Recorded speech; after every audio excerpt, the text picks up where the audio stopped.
Ya se está grabando. Ya puedes compartir.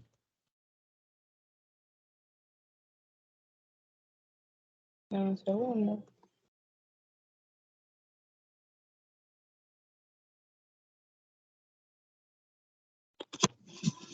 A ver.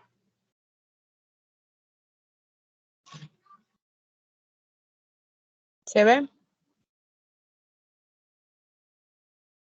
Sí, se ve, ¿no? Ok.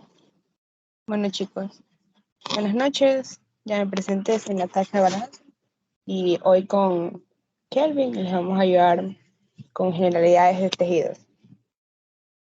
Bueno, para poder comenzar con la clase es importante saber qué es un tejido.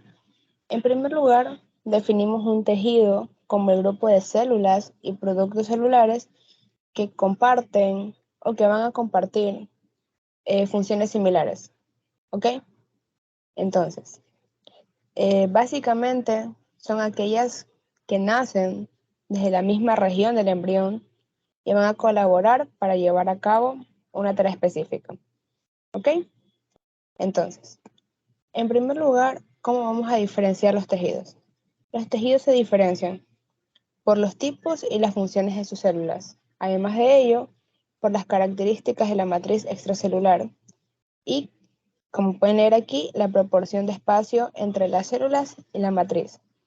Esto es importante que lo tengan presente porque, por ejemplo, con la doctora Daniela Rendón hacíamos autoevaluaciones y con ella podíamos tener varias preguntas sobre todos los temas que habíamos visto. Una de las preguntas que siempre se repetía era cómo se diferenciaban las células, los tejidos, perdón.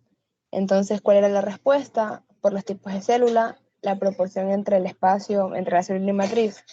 Entonces, tengan en cuenta eso.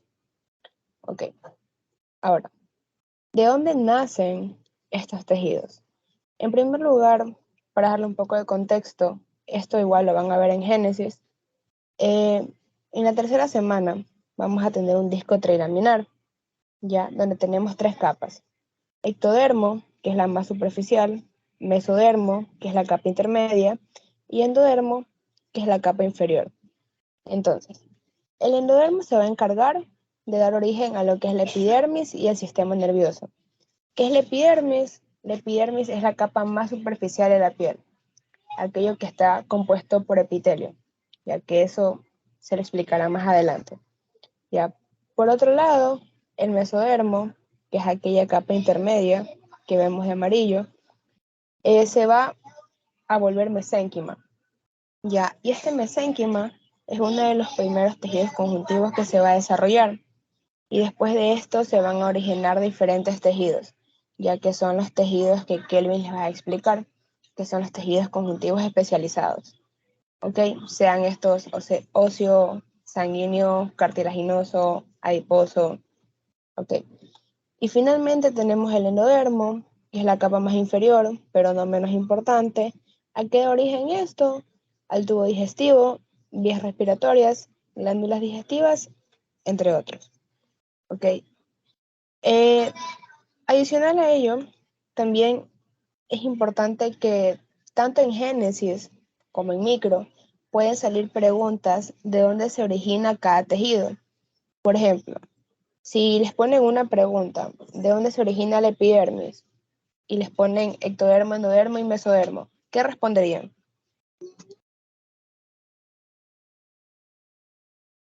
Ectodermo. Está bien, porque es la capa más superficial.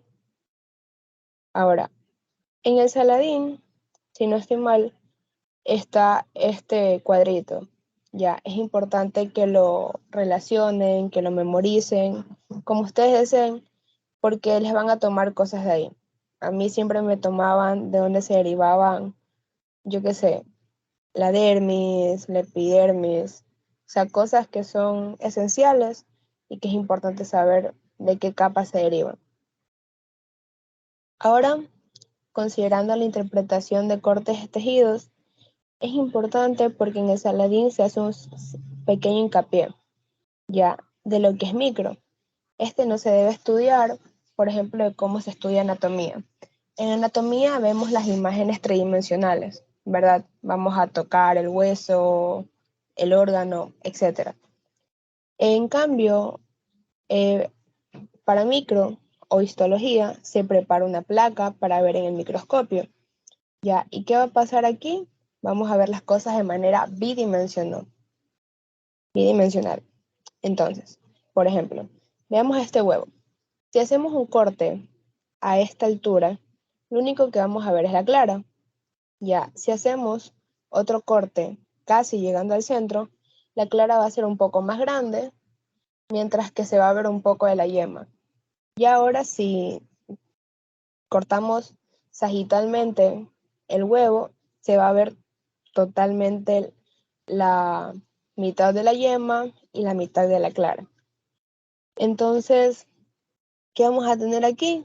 Una estructura bidimensional, ya, por el corte que estamos realizando y porque, bueno, esto se lo convierte en placa para poder estudiar sus componentes de manera microscópica. Ya, ahora, algo similar, por ejemplo, sucede con este fideíto. Si hacemos un corte en la parte más superior, solo vamos a ver dos bolitas, por decirlo así. Es decir que si hacemos ese corte, vamos a pensar que no hay nada más por debajo. Pero si hacemos un corte transversal al fideíto, vamos a ver que ambos están unidos como que por un tubo, si se dan cuenta. Y finalmente, si hacemos un corte en la parte más inferior, es como que vamos a ver la parte más de abajo de lo que sería ese objeto. Entonces, ¿qué es lo que quiero llegar con esto? Es que de un objeto o de un órgano en general, podemos sacar un corte de tal manera que se vea bidimensional.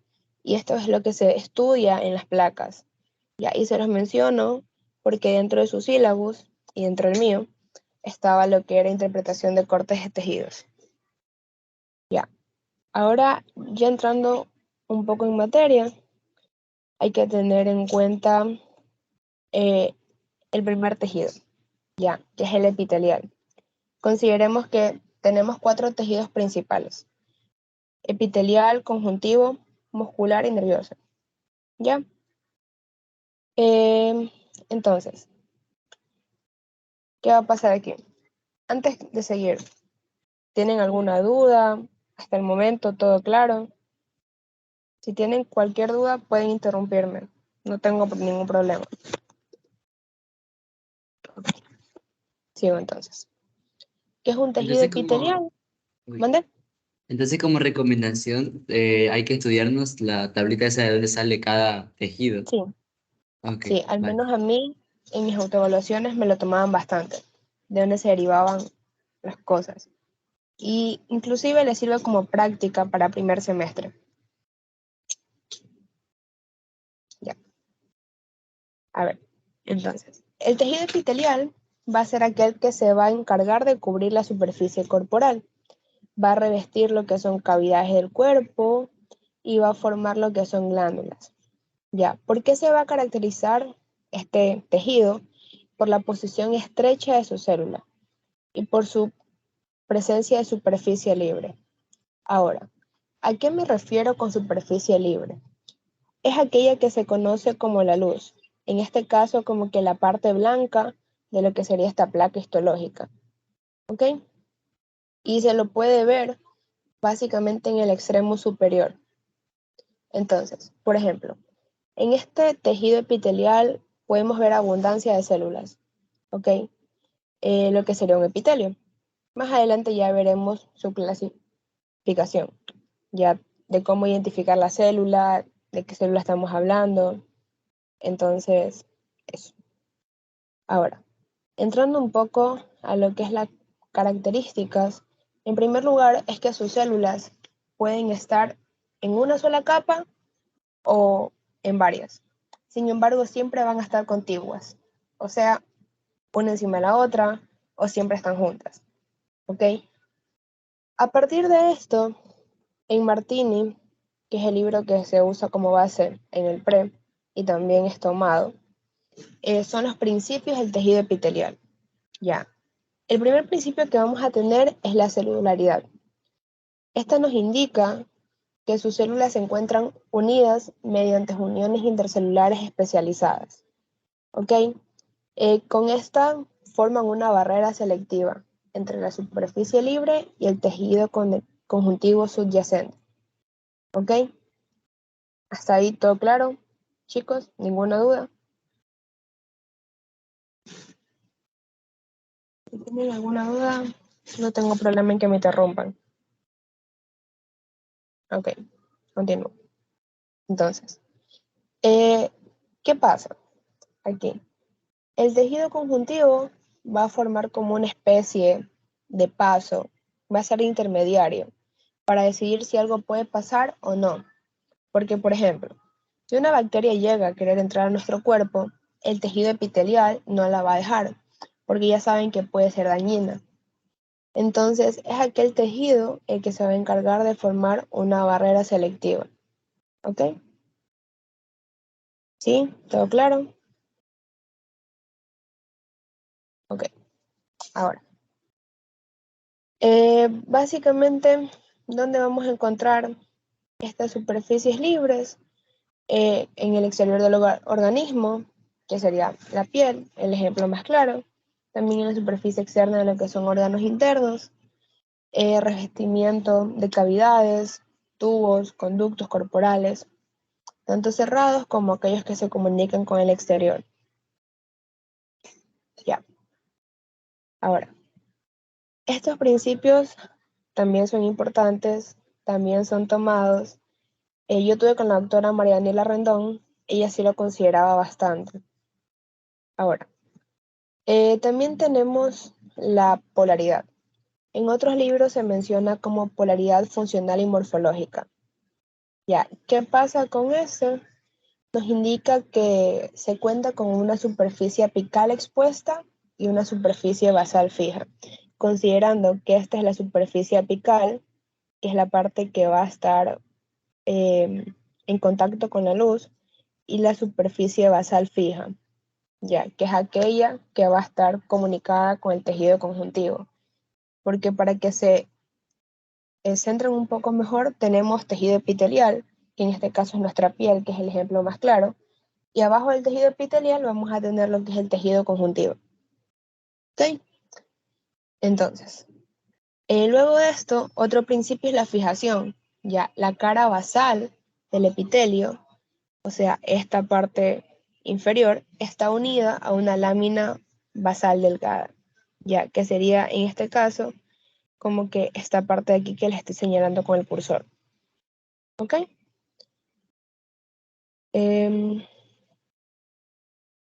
Adicional a ello, tenemos que el tejido epitelial cumple el principio de avascularidad. ¿A qué me refiero con esto? Que los epitelios no tienen vasos sanguíneos. O sea que, como no tienen vasos sanguíneos, obtienen sus nutrientes por difusión. Ya. Y algo que a mí me preguntaron es que, ¿quién nutre el tejido epitelial? Si les digo que el tejido epitelial está arriba y el tejido conductivo o conectivo está en la parte de abajo, ¿quién creen que nutre el tejido epitelial? Es una pregunta, cualquiera puede responder. El Yo tejido también puedo conjuntivo. responder. ¿Mande?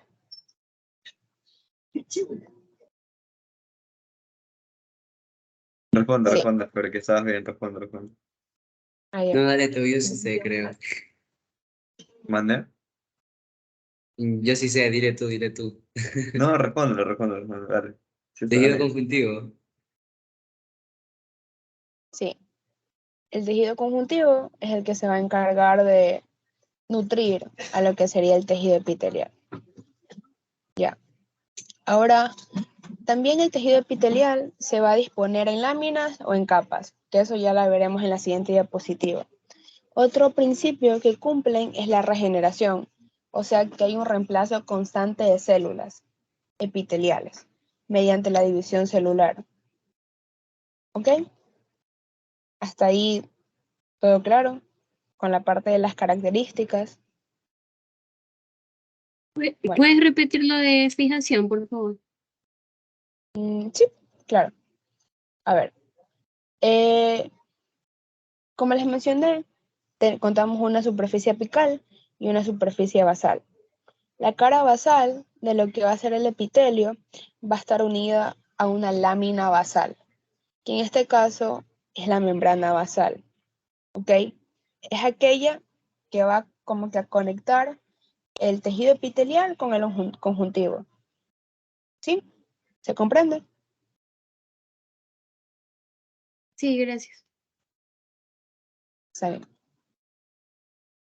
Ahora, sus funciones.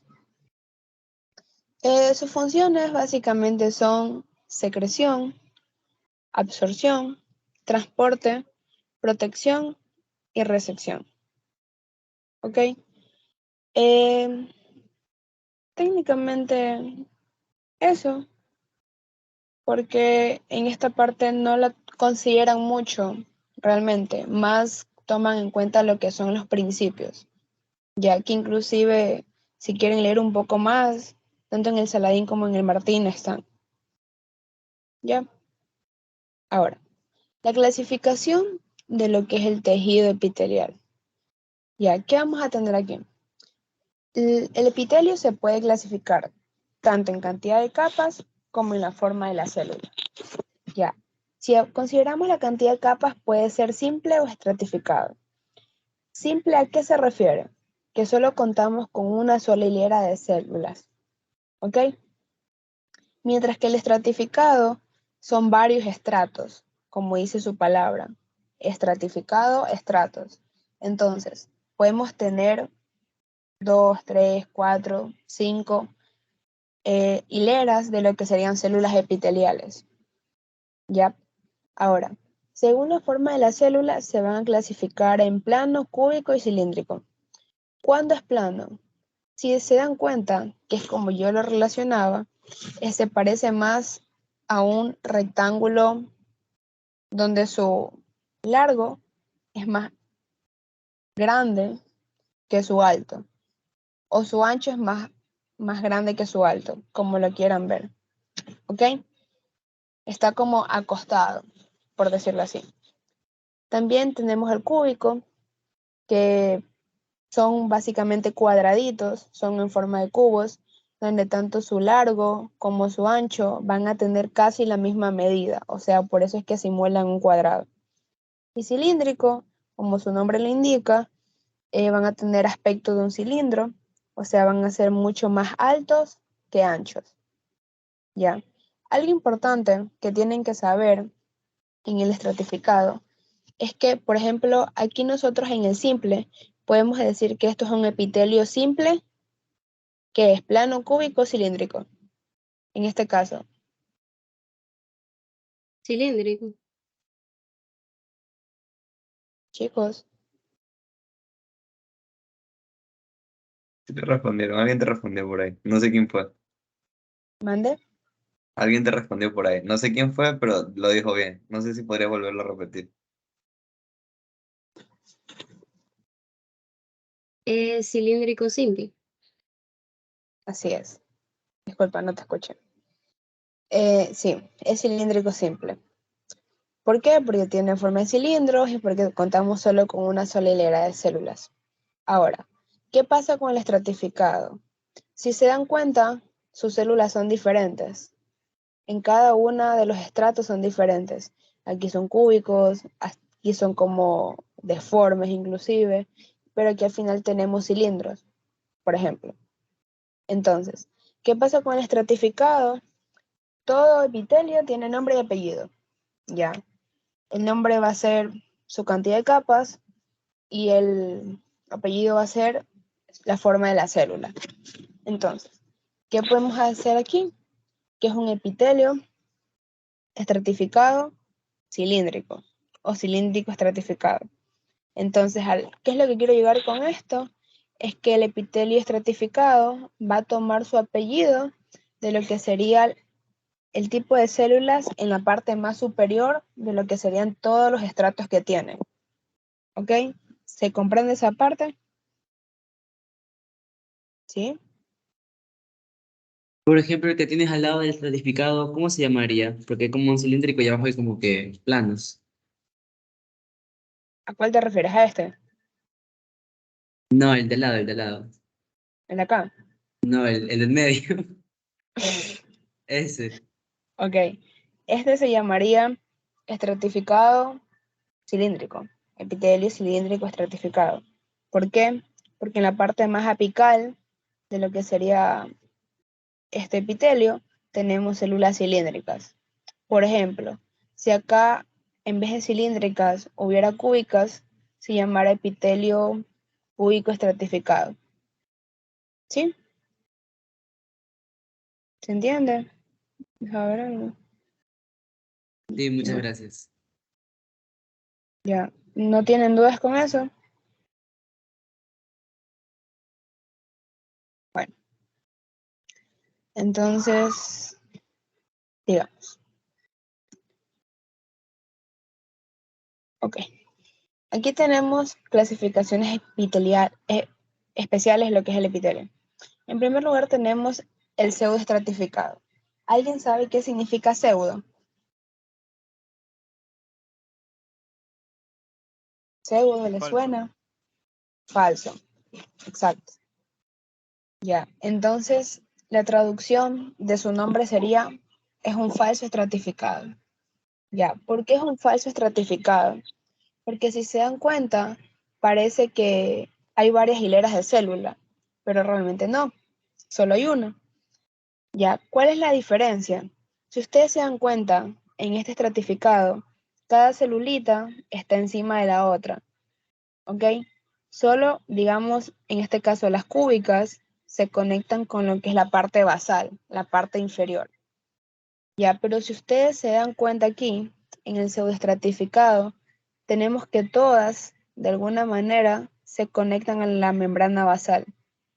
¿Ok? Sin importar que estén en la parte más arriba, están conectadas a la membrana basal. ¿Ya? Y eso es lo que le hace dar un aspecto de un falso estratificado. ¿Ya? Parece que son varios estratos, sin embargo, ¿cómo lo diferencian? Porque la célula está de alguna manera conectada a lo que es la membrana basal. ¿Ok? ¿Sí se comprende esa parte? Bueno, yo confío en ustedes que sí me están comprendiendo. A ver, ahora tenemos otra clasificación especial, que es la de transición o urotelio. Básicamente aquí, ¿por qué es especial? Porque este epitelio solo se encuentra en el urotelio. ¿Ya? ¿Alguien me quiere decir qué es el urotelio? ¿Se han escuchado por el nombre? Urotelio, ¿dónde creen que queda? En la vejiga. Mm, técnicamente, o sea, el urotelio es el recubrimiento de las vías urinarias. Entonces ahí tenemos urétere, vejiga, pelvis, uretra, etcétera. Ya, entonces, básicamente eso es lo que se dice del epitelio de transición. Ya, ok. Ahora, finalmente, la otra clasificación especial que tenemos es el epitelioide. Ya, ¿qué pasa aquí? Este epitelio no cuenta con luz, ¿ok? Si se dan cuenta, todo es epitelio, está totalmente recubierto, es decir, que no tiene una superficie libre. Por ejemplo, en el páncreas es una de las ejemplos que se puede dar cuando hablamos de esta clasificación especial. Sin embargo, esta no se toma en cuenta mucho en lo que es el pre, pero ya en semestre lo ven en placas y todo. ¿Sí? Ya, antes de seguir con las especializaciones, no hay ninguna duda, todo está claro.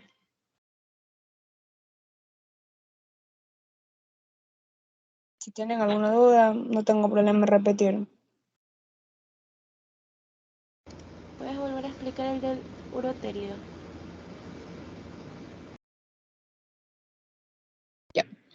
A ver, la clasificación especial tenemos este epitelio de transición. Ya, algo que sí se me pasó por alto. ¿Por qué se llama de transición?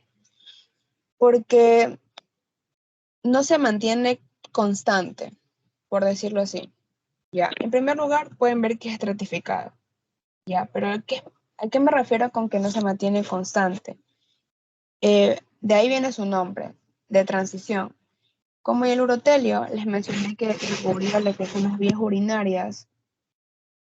Por ejemplo, al momento de que el organismo haga una acción en el que las vías urinarias se encuentren implicadas, el epitelio se puede contraer o se puede distender.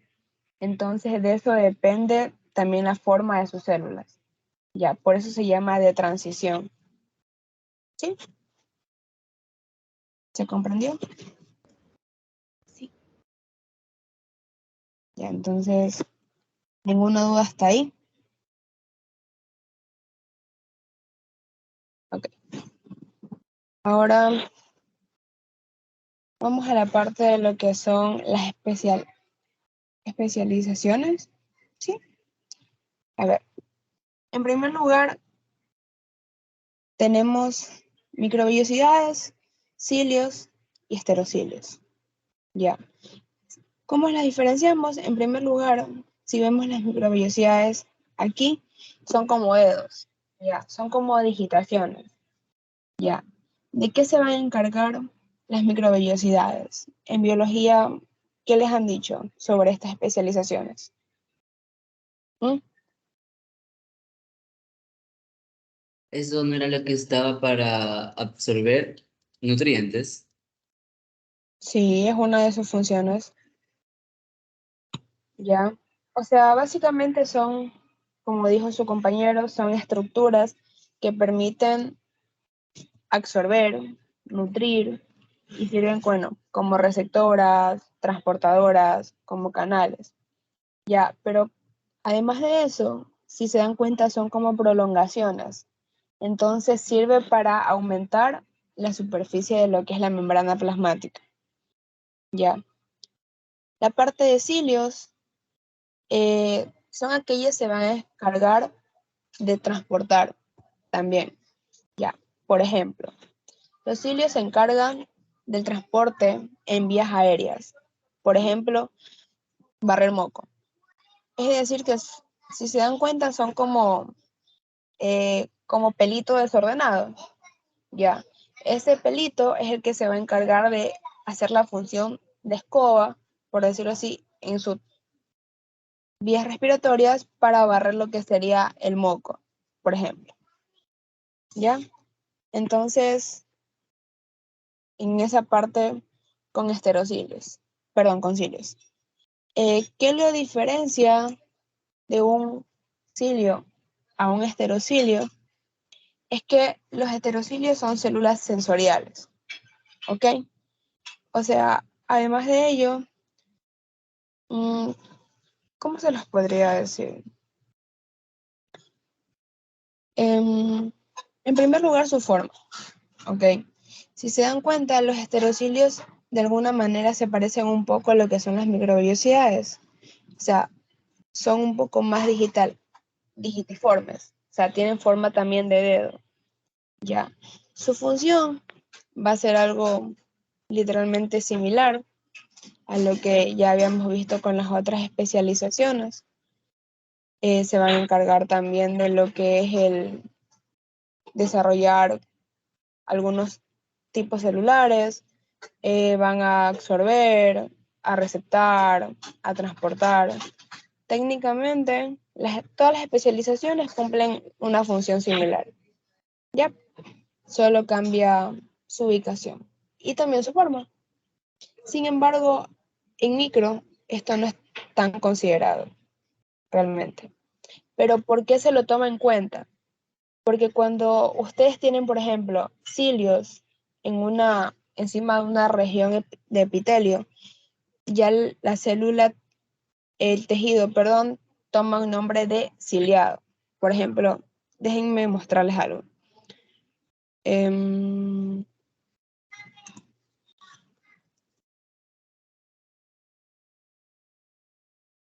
A ver, ¿me confirma si ven la pantalla?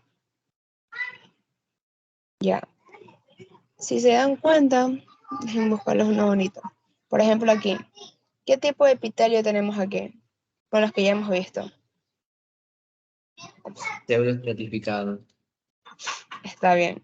Pseudoestratificado. ¿Y por qué era pseudoestratificado? Porque no todos llegaban, primero hacía parecer como que habría muchas capas y me parece que no todos llegan a la zona apical.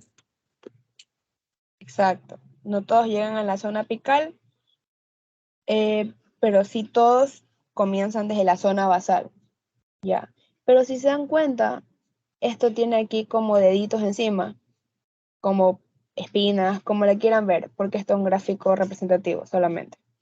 Entonces, cuando tienes esto, ¿qué podríamos llamarlo? Esto es un tejido ciliar pseudoestratificado ciliado, porque tiene especializaciones encima.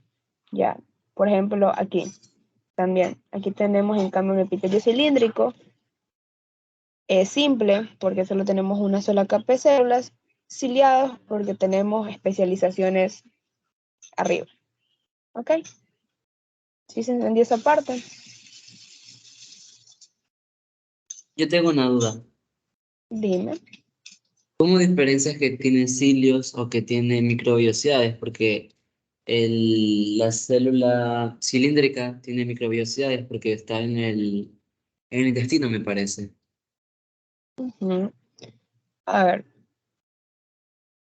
en primer lugar, eso depende de cómo se vean las especializaciones. Ahorita solo están viendo lo que son gráficos.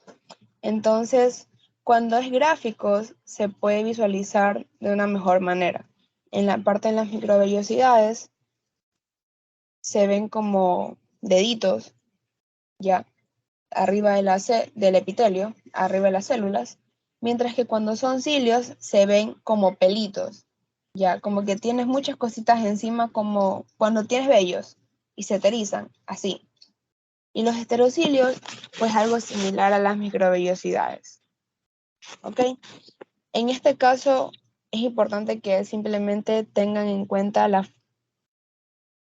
por las diapositivas, ahí están, que tengan en cuenta la forma de cada una de las especializaciones. Ya en ciclo, porque sé que los vamos a ver ahí, ya ven en placas y ahí hay una manera diferente de diferenciarlas. ¿Ok? Ok, gracias. Ok. Ahora, ¿se entendió todo lo de tejido epitelial? Natasha, sorry. Ay, perdón. ¿Puedo interrumpirte un momento? Ya me interrumpiste. Ya, ¿puedes regresar a la diapositiva anterior? Claro. Entonces, chicos, miren, resumiendo un poco, en sí las microvellosidades van a estar más relacionadas hacia lo que es la función de absorción. Entonces las vamos a encontrar más en lo que es todo el tracto digestivo. En todos los órganos del tracto digestivo y sus células la vamos a encontrar las microvellosidades. ¿Por qué? Porque las microvellosidades, como decía Natasha, van a, van a aumentar la superficie de absorción de la célula. Entonces, aumentando esta superficie de absorción, favorece a lo que es la captación de nutrientes. Entonces, si tienes una mayor superficie de absorción, vas a poder captar más nutrientes. Es por esto que lo tenemos en todo el tracto digestivo, para así poder aprovechar los nutrientes que vienen de la digestión. Lo que son los cilios van a estar más relacionados a lo que es el transporte de sustancias. Es por eso que lo vamos a encontrar más en la vía aérea, más en lo que es los órganos reproductores de la mujer, ya que van a barrer el óvulo, perdón, el óvulo para ya ser fecundado. Y Fer, tú estabas haciendo una pregunta, si los estereocilios son no móviles, que es lo mismo que 9 más 0, no. Eso corresponde a la estructura de los cilios. Los cilios tienen dos estructuras, hay cilios móviles y cilios no móviles. La estructura de los cilios móviles me parece que era 9 más 2, porque tienen en el centro dos eh, cadenas de proteínas que les permiten moverse. Los cilios no móviles están más relacionados a lo que es la función sensorial, y esos no se mueven. De ahí tenemos los estereocilios, que los estereocilios sí van a tener más una función que es sensorial, por eso lo vamos a encontrar en las células del oído, todo lo que tenga que ver con los sentidos realmente. Entonces, eso llevado a la práctica, eh, relacionándolo también con lo que tú estás preguntando, de cómo diferenciamos, más llevado a la práctica, lo diferenciamos sabiendo la estructura anatómica que nos encontramos por el tipo de epitelio. ¿Por qué? Porque según el sistema en el que nos encontremos, vamos a tener diferentes tipos de epitelio. Por ejemplo, perdón, de tejidos. No va a ser el mismo tipo de tejido el que vas a encontrar en la vía aérea que el que vas a encontrar en el tubo digestivo. Como te estabas diciendo, en el tubo digestivo encontramos células cilíndricas, sí, pero es un epitelio cilíndrico simple. En la vía aérea vas a encontrar un epitelio cilíndrico pseudo-estratificado. Entonces, si tú te acercas a la placa, ya en el momento que estén en primer ciclo, y tú ves un epitelio cilíndrico pseudo-estratificado, lo más probable, y de hecho, vas a encontrar cilios, porque probablemente estés en una placa de tráquea, si ves cartílago, o en una placa más baja. En cambio, si ves un epitelio cilíndrico simple, con lo que es los pliegues digitiformes y todo eso que verán más adelante, de lo que es intestino y estómago, van a haber microvellosidades, pero es en relación a la función. O sea, hay un porqué de estas especializaciones, hay un porqué de su existir y por qué se ubican donde están. No sé si me hice aclarar. ¿Quedó claro? Sí, muchas gracias. Ya, listo. Dale, Nat. Sorry por haberte interrumpido. No, no te preocupes, mejor. Ok, ahora ya terminando con tejido epitelial, vamos con tejido conjuntivo. Ya, este es uno de los tipos de tejidos más abundantes. Vamos a encontrar en este un montón de especializaciones. Ya, ¿por qué? Porque contiene mayor división. Aquí vamos a tener tejido fibroso, adiposo, cartilaginoso, óseo y sanguíneo. Ya, pero más adelante Kelvin les explicará a mayor profundidad esto. Ya, en primer lugar, ¿cuáles van a ser las características del tejido conjuntivo?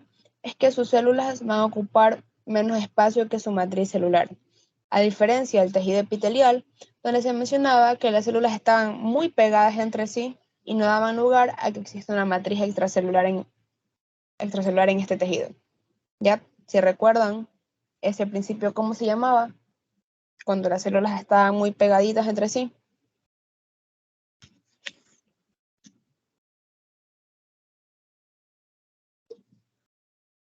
Chicos, a ver. A ver, si no recuerda, esa era la de celularidad, ¿ok? Que se encontraban unidas entre sí. Y esto no dejaba espacio para una matriz extracelular. ¿Ya? Ahora, por otro lado, también teníamos que sus células no están en contacto directo entre sí, ya, sino, como se los mencioné, en este caso están separadas por grandes cantidades de matriz. ¿Ok? En el tejido conjuntivo, sus células van a estar más distantes. ¿Ya? Es lo que quiero decir con lo que digo que van a estar separadas por una matriz celular. Por otro lado, la mayoría de tejido conjuntivo sirve para unir lo que son órganos. ¿Ok? Le dan soporte estructural a un órgano y también lo protegen. ¿Ya? A diferencia del tejido epitelial, el tejido conjuntivo sí cuenta con vascularización, o sea, sí tiene vasos sanguíneos, que si recuerdan es aquel que nutría el tejido epitelial, pero su vascularidad es variable. ¿Por qué? Porque tenemos redes de muchos vasos sanguíneos, que eso vamos a ver en el tejido conjuntivo laxo, que ya se les explicará las especializaciones y las separaciones. Y también vamos a tener pocos vasos sanguíneos o literalmente ninguno en lo que serían los cartílagos. Ahora, Yendo con sus funciones, vamos a encontrar, como ya les mencioné, unión de órganos, protección física, soporte, protección inmunitaria, movimientos, almacenamientos, producción de calor y transporte. Cada una ligada dependiendo de la especialización del tejido conjuntivo del que estemos hablando. Ya, hasta ahorita, ¿alguna duda? Sí, no.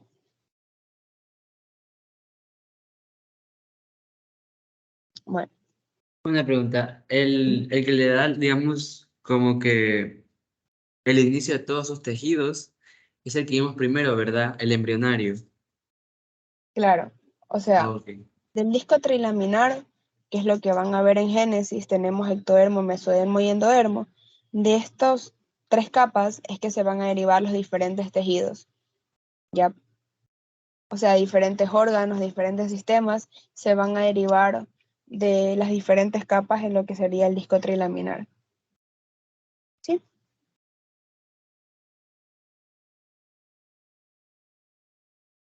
Está bien. Ok. Bueno, hablando de su clasificación, bueno, ya les mencioné un poco. Tenemos tejido conjuntivo fibroso, adiposo, también de soporte, que en este caso es de cartílago y los huesos, y tejido conjuntivo líquido. Ya, las clasificaciones ya las va a dar Kelvin. ¿Sí? ¿Quieres que te presente o tú presentas? No, tranquilo, presento porque creo que tienes algo que hacer entonces. Yo de aquí sigo. Está bien.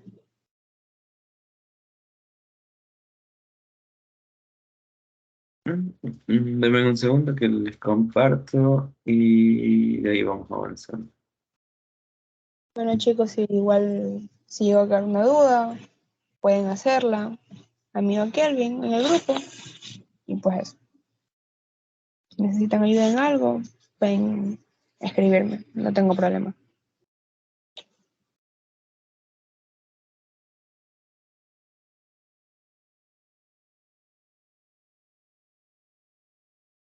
Ya. ¿Me confirman si sí se puede ver? Sí, sí se ve. Ya. Ahora, siempre, bueno, en el último pre y en este pre les hago la aclaración, ¿no? De que lo que van a aprender aquí de la forma de clasificar el tejido conjuntivo no es la misma que van a ver en primer ciclo. ¿Por qué?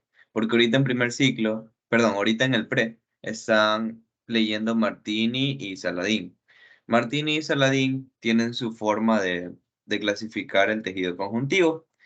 Hablan de un tejido conjuntivo fibroso, de un que se va a dividir en lo que es tejido conjuntivo laxo y a su vez areolar y reticular.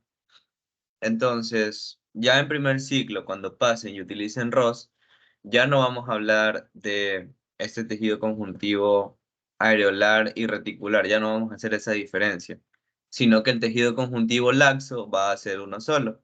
Y ya si el tejido conjuntivo denso se va a dividir en regular y irregular, eso sí. Pero esa parte quiero dejarles claro, ¿no? Que Martín y Saladín lo que hacen es juntar, perdón, dividir el tejido conjuntivo laxo en un tejido areolar y un tejido reticular.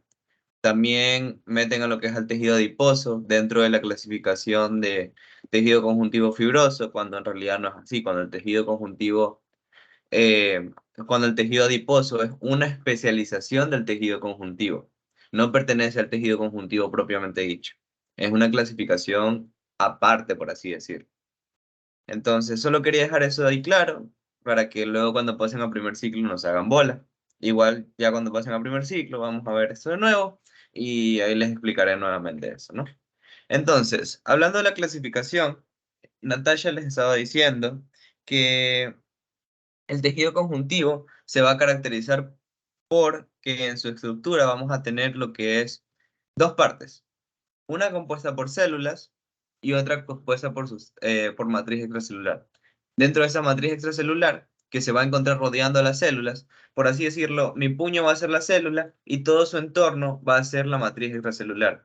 Se va a encontrar rodeando la célula, no va a ser como el epitelio, que en el epitelio encontramos célula con célula pegada. Y porque están pegadas, no vamos a tener espacio entre célula y célula para que exista esta matriz extracelular. En cambio, en lo que es el tejido conjuntivo, vamos a encontrar una célula aquí y otra célula por acá. Y entre estas dos células va a haber matriz extracelular, que va a ser como que ese líquido eh, de fibras y demás compuestos, ¿no? Que les va a dar diferentes funciones y así vamos a tener lo que es las especializaciones, ¿no? De acuerdo con la composición de otra matriz extracelular y la especialización de las células que encontramos. Bien, entonces no me hago más bola. Empezando con la clasificación, vamos a tener el tejido conjuntivo fibroso, el cual también es conocido como tejido conjuntivo propio o tejido fibroconjuntivo. Va a presentar fibras muy prominentes, células y sustancia fundamental.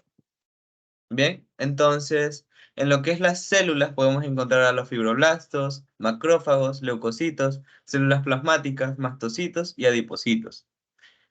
Los adipocitos van a ser encontrados en menor cantidad, los que van a abundar son los fibroblastos. Los fibroblastos son la célula principal del tejido conjuntivo. ¿Por qué? Porque los fibroblastos se encargan de mantener lo que es secretar la matriz la matriz extracelular y mantener lo que es las fibras. Las fibras que vamos a encontrar van a ser las fibras de colágeno, fibras reticulares y fibras elásticas. Las fibras de colágeno, el colágeno es la proteína más abundante del cuerpo, entonces, por así decirlo, estas fibras van a abundar, igual va a depender del tejido. Tanto las fibras reticulares como las fibras elásticas van a proveer lo que es esta elasticidad, por ejemplo, en la piel, que una vez que estiramos permiten retraerlo, aunque en sí las fibras reticulares pertenecen más a lo que es el marco de ciertos órganos, lo que se conoce como el, el estroma de los órganos, que no es más que la parte estructural más no funcional. La parte funcional sería el parénquima del órgano. En lo que es la sustancia fundamental, vamos a encontrar diferentes componentes, como lo son los glucosaminoglucanos, los protoglucanos y las glucoproteínas adhesivas. Por cierto, si voy muy rápido, me hacen saber, porque a veces me inspiro y empiezo a explicar y explicar y explicar y me voy de largo. Y a veces es algo confuso, sobre todo con tejido conjuntivo, que hay bastantes cosas, ¿no? Entonces, estos glucosaminoglucanos van a favorecer en lo que es la regulación del agua y el equilibrio electrolítico. El glucosaminoglucano más abundante que vamos a encontrar va a ser el sulfato de condroitina y otros glucosaminoglucanos que vamos a encontrar van a ser la heparina y ácido hialurónico. Los proteoglucanos van a formar un fuerte enlace estructural entre células y macromoléculas extracelulares. Así, de esta forma van a ayudar a mantener los tejidos unidos. Y por último, pero no menos importante, las glucoproteínas adhesivas van a formar los complejos proteína-carbohidrato, que por medio de este complejo se va a dar la fijación de las proteínas de la membrana plasmática al colágeno y a los proteoglucanos extracelulares. De aquí que es importante, me parece que glucosaminoglucanos, protoglucanos y glucoproteínas adhesivas no lo toman mucho en lo que es los, en lo que es el pre. No sé si Natasha está por ahí. No le suelen parar mucha bola, ya que son cosas más profundas y más se ven en primer ciclo, ¿no? Ahorita lo estoy explicando como que para que tengan una idea general, ya que eso es mucho, mucho más profundo. De ahí, ¿qué suelen o qué les podrían llegar a tomar acerca de las fibras de colágeno, fibras reticulares y fibras elásticas? Eso se podrían dar el trabajo de leerlo y, ¿cómo que se llama? También en las células hay una parte muy interesante en lo que es Martini, al momento que llega a tejido conjuntivo, en el cual habla de me parece que no tengo ese cuadro aquí. Luego lo busco y se los mando. Pero en Martini, en una página, no recuerdo específicamente la página, les habla acerca de las células permanentes y las células transitorias. Las células permanentes son aquellas que se van a mantener siempre en el tejido conjuntivo, van a vivir ahí. Mientras que las células transitorias, esas van a migrar desde otros tejidos hacia el tejido conjuntivo o del tejido conjuntivo hacia otros tejidos. Mayoritariamente, las células permanentes son los fibroblastos, adipocitos, células especializadas, más que las células transitorias van a ser más relacionadas con lo que es la inmunidad. Por ejemplo, los glóbulos blancos, macrófagos, leucocitos, todos ellos van a ser células transitorias. ¿Por qué? Porque el tejido conjuntivo va a ser el primer lugar donde se va a realizar la defensa inmunitaria. Entonces necesitamos que estas células migren por medio del torrente sanguíneo hacia el lugar donde se está dando una inflamación, donde ha habido una herida, para que realicen su función inmunitaria. ¿Quedó claro eso de ahí? ¿Algo que quieren que repita? ¿Estoy yendo muy rápido? Me confirmo. ¿Todo claro?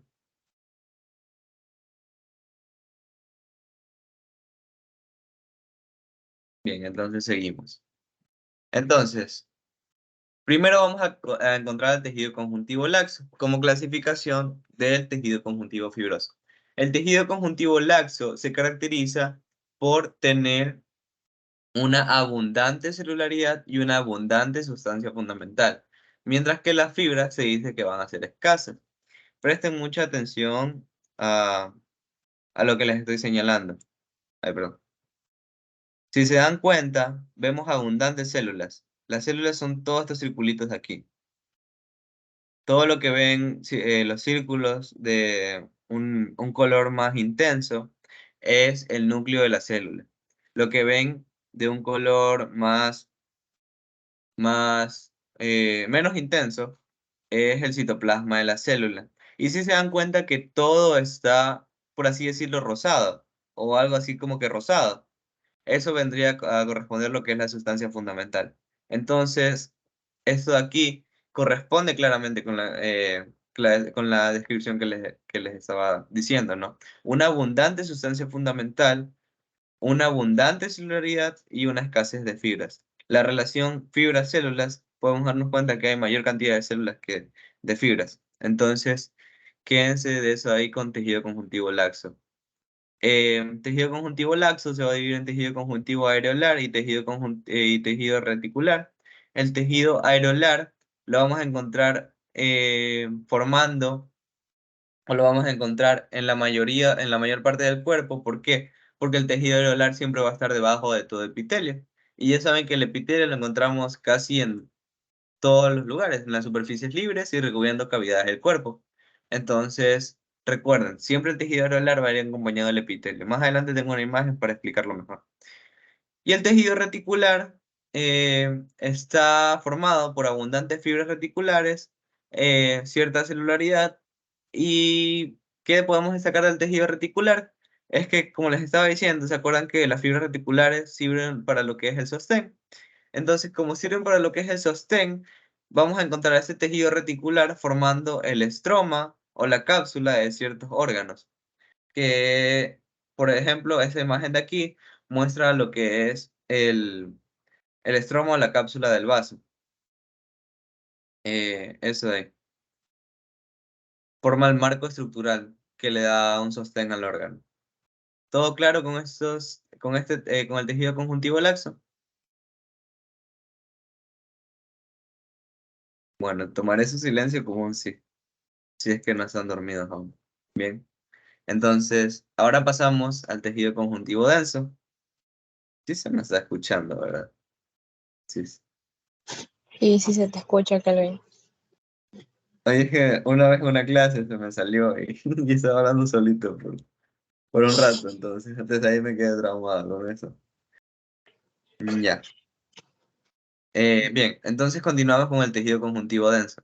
El tejido conjuntivo denso, a diferencia del laxo, donde teníamos una abundante celularidad y una abundante sustancia fundamental, aquí vamos a tener abundancia de fibras y la sustancia fundamental y la celularidad va a ser menor. Quiero que se fijen muy bien en estas dos imágenes, porque vamos a tener dos tipos de tejido conjuntivo denso. Vamos a tener tejido conjuntivo denso regular y tejido conjuntivo denso irregular. Bien. Básicamente, siguiendo su nombre, se pueden dar cuenta la diferencia entre estos dos tejidos, pero igual vamos a pegarle vamos a darnos una descripción de cada uno.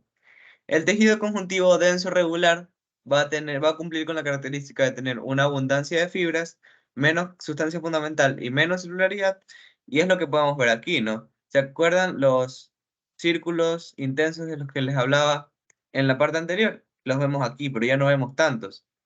En la relación fibras a células vemos muchas más fibras. Y la sustancia fundamental, si se dan cuenta, únicamente se restringe a lo que es entre célula y célula. Entonces ya no vemos ni tanta sustancia fundamental ni tanta celularidad. Entonces podemos decir que estamos frente a un tejido conjuntivo denso. ¿Cómo nos damos cuenta si es regular o irregular? Su nombre nos lo indica. Si se dan cuenta, estas ondulaciones de fibras se encuentran siguiendo un patrón o se encuentran de manera longitudinal, siguiendo un sentido, siguiendo un orden. Es por esto que se le llama regular, porque sigue un orden, sigue un patrón, se disponen de manera perpendicular, siguiendo un orden. Entonces, ¿dónde vamos a encontrar este tejido conjuntivo denso regular? El tejido conjuntivo denso regular se caracteriza por su sostén y por la elasticidad que da. Entonces lo vamos a encontrar formando ligamentos, aponeurosis y las... lo vamos a encontrar formando ligamentos y aponeurosis. Eso también les pueden llegar a preguntar dónde encontramos tejido conjuntivo denso regular. Y de ahí, tejido conjuntivo denso irregular, lo mismo, abundancia de fibras, menos sustancia fundamental y menos celularidad. Sin embargo, las fibras aquí no se van a disponer de manera regular. Si se dan cuenta, está hecho toda una sopa. Se dice que forman como ciertas espirales, pero igual, no siguen un patrón, no siguen un orden específico, entonces estamos ante un tejido conjuntivo denso y irregular. ¿Dónde vamos a encontrar el tejido conjuntivo denso y irregular? En la mayor parte del cuerpo. ¿Por qué? Porque vamos a tener epitelio, tejido areolar y tejido conjuntivo denso irregular. Es lo que vemos aquí. Epitelio, tejido conjuntivo laxo, areolar en específico, y tejido conjuntivo denso irregular. Esto es una regla que siempre tienen que acordarse porque así vamos a ver todos los epitelios. Siempre, siempre, siempre vamos a encontrar epitelio, tejido conjuntivo laxo y tejido conjuntivo denso irregular. Ya, eso es todo con tejido conjuntivo propiamente dicho. ¿Alguna pregunta?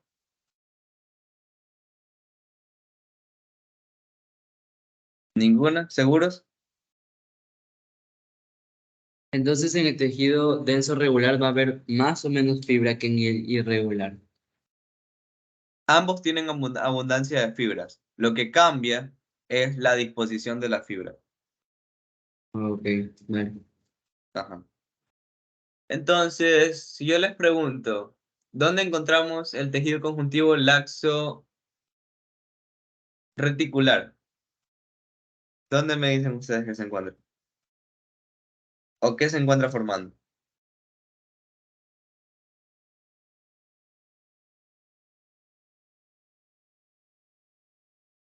Hola.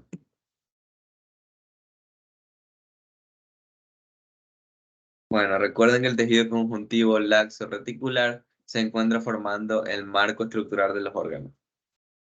Si yo les pregunto, ¿dónde encontramos el tejido conjuntivo denso regular? ¿Qué me responderían ustedes?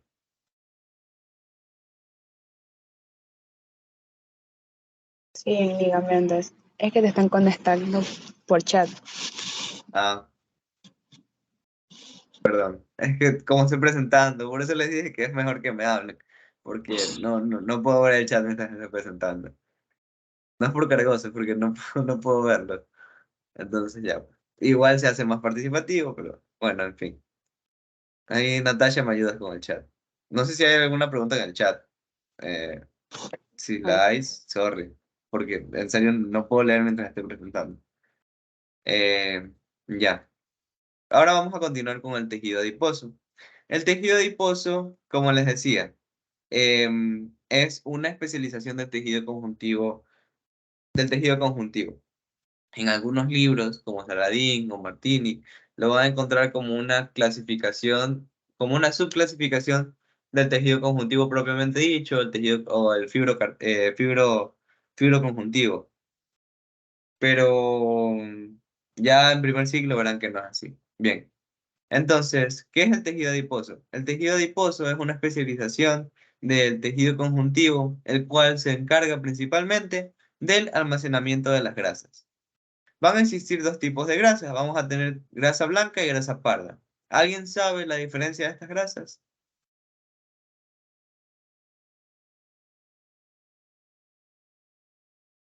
¿Nadie sabe cuál es la diferencia entre la grasa blanca y la grasa parda? La grasa parda es la que tienen los niños pequeños, los bebés, porque como están Correcto. más tiempo La, con la- el la grasa cuerpo. parda es la que tienen los bebés. Conforme vamos creciendo, esta grasa parda va desapareciendo y únicamente nos queda la grasa blanca. Más adelante veremos placas de lo que es grasa blanca y grasa parda y les diré también una pregunta que suele salir de aquí. Bien. Estos dos tipos de grasas van a tener diferencias en forma de oxidar. La oxidación de las grasas en la grasa blanca se va a dar por la oxidación por la síntesis ATP y la grasa parda se va a dar oxidación por termorregulación. Eso no lo suelen preguntar, pero para que lo tengan ahí, ¿no? La principal célula la principal célula del tejido adiposo va a ser el adipocito. Esta se va a encargar de almacenar triglicéridos y glucosa. La membrana plasmática va a ayudar a retener el contenido, ya que esta gran vacuola va a ejercer presión. Entonces encontramos una fuerte membrana plasmática que se va a encargar de mantener el contenido, ¿no? Y van a tener un núcleo excéntrico o esquinado. Esta característica es únicamente en la grasa blanca, ya que en la grasa parda vamos a tener un núcleo excéntrico. Ya les voy a explicar por qué. ¿Cómo se va a mantener el equilibrio de las grasas? Bueno, nos alimentamos, las grasas se van a sintetizar y se van a almacenar y pueden llegar a hidrolizarse y llegar a la circulación formando ciertas placas ateramatosas, que son cúmulos de grasa en las paredes de las vasos sanguíneos. Bien, la grasa blanca, su función va a ser el aislamiento térmico. Va a anclar y va a amortiguar a los órganos. Por ejemplo, un ejemplo donde, por ejemplo, disculpe, un ejemplo de donde el tejido adiposo o la grasa se encarga de anclar es en los riñones. Los riñones van a tener una grasa circundante, me parece que se llama grasa perirenal, eh, y esta grasa va a ser un método de fijación de los riñones, además de las fascias y todo eso, ¿no? Un dato interesante es que una cantidad baja de grasa puede reducir lo que es la fertilidad. La grasa parda va a proporcionar termorregulación, va a constituir el 6% en neonatos y en la vida adulta lo encontramos en los riñones, en ciertas zonas del cuello, espalda y hombros. Un dato curioso también es que los animales que hibernan van a tener una mayor cantidad de grasa parda y la grasa parda va a reaccionar al frío causando calor. Es por eso que se explica lo que es la hibernación de los animales, de ciertos animales, como por ejemplo los osos. Bien, entonces las diferencias entre grasa parda y grasa blanca o amarilla es que la grasa parda va a almacenar los triglicéridos o las grasas en varios glóbulos, en varias vacuolas. Y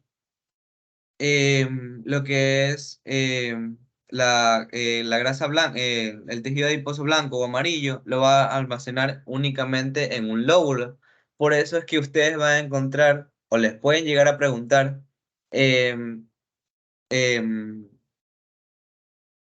¿cuál era la pregunta? Natasha, ¿estás por ahí? Me parece que era algo con ¿cuál es la grasa unilobular? Sí, aquí O algo estoy. así. Esa Este, era la así pregunta. preguntaba. O sea, más bien era ¿qué contenía la grasa unilocular? Que es una sola vacuola de grasa. Esa era la pregunta. Justo la estaba leyendo. Bueno, entonces, como les estaba diciendo Natasha, eso de aquí corresponde a la primera característica. Unilocular o multilocular. Unilocular es la grasa blanca o amarilla. ¿Por qué? Porque únicamente va a tener una gran vacuola de grasas, como lo ven aquí.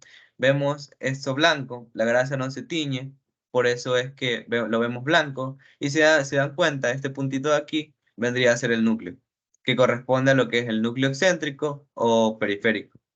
Y esta gran vacuola aquí es donde se almacena grasa. Únicamente se almacena en una vacuola, por eso es que se llama unilocular. Entonces, grasa blanca o amarilla, unilocular, por si les llegan a preguntar. Y esto de aquí es el fino reborde del citoplasma que delimita un adipocito de otro adipocito. Ahora bien, acá no se puede apreciar muy bien, pero si lo miran con cariño, vamos a ver que un adipocito va a almacenar la grasa en más de una vacuola, ya no solo en una. Entonces se va a conocer como multilocular. Se va a conocer como multilocular porque va a almacenar las grasas en más de una vacuola, en el caso de la grasa parda. Otra cosa que suelen preguntar es a qué se debe el color de la grasa parda, y esto es por la abundancia de vascularización o abundancia de vasos sanguíneos y ciertas proteínas ciertas enzimas en las mitocondrias, enzimas específicas en las mitocondrias. Entonces, también para que tengan ese dato ahí. La grasa parda, como les estaba diciendo, tiene abundancia de vasos sanguíneos y abundancia de mitocondrias, mientras que la grasa blanca o amarilla va a carecer de vasos sanguíneos y tiene poca cantidad de mitocondrias. ¿Todo claro hasta ahí? Si no, para seguir con tejido cartilaginoso.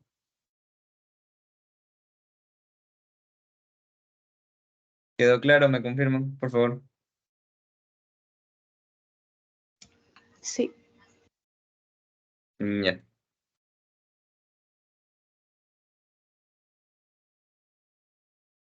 Está bien, entonces seguimos con tejido cartilaginoso. El tejido cartilaginoso también va a ser un tejido especializado del tejido conjuntivo. ¿Dónde lo vamos a encontrar? Lo vamos a encontrar en lo que es el pabellón de la oreja, en la punta de la nariz, en la manzana de Adán. Lo vamos también a encontrar en menor cantidad en lo que es la tráquea y la caja torácica. ¿Quién produce el cartílago? ¿O quién produce la matriz? Eh, ¿Quién produce la matriz del cartílago? El cartílago va a ser producido por los condroblastos. Los condroblastos, algo para que les va a servir para toda la carrera. Siempre que vean blasto es indiferenciado, una célula bebé, por así decirlo. Cito ya es una célula madura. Osteoblasto, célula bebé del hueso. Osteocito, célula madura del hueso. Condroblasto, célula madura célula bebé del cartílago. Condrocito, célula eh, madura del cartílago. Bien, entonces el condroblasto va a segregar matriz cartilaginosa. Los condroblastos van a empezar a quedarse atrapados en esa matriz y una vez que están atrapados, se van a diferenciar en condrocitos y se van a situar en lagunas y se van a agrupar en grupos isógenos, así se les conoce. Se dice que se sitúan en lagunas y que se agrupan en grupos isógenos. Estos grupos isógenos no son más que grupos de 5 o 6 condrocitos. ¿Qué va a contener la matriz cartilaginosa? La matriz cartilaginosa va a contener fibras colágenas y glucosaminoglucanos, y gracias a esta matriz y a sus componentes le va a dar las propiedades del cartílago. Su nutrición va a ser dada por difusión de metabolitos, va a ser avascular, excepto con algunas excepciones, perdón. Y su regeneración va a ser lenta por su metabolismo lento. Bien, entonces encontramos diferentes tipos de cartílago. Vamos a encontrar cartílago hialino, vamos a encontrar cartílago elástico y vamos a encontrar cartílago fibroso.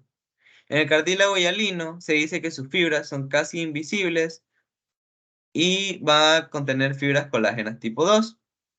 El cartílago elástico va a contener fibras elásticas y el cartílago fibroso va a tener fibras prominentes o fibras de tipo colágeno tipo 1. Bien, una pregunta. ¿Alguien sabe dónde podemos encontrar cada tipo de cartílago? ¿Tiene algún ejemplo?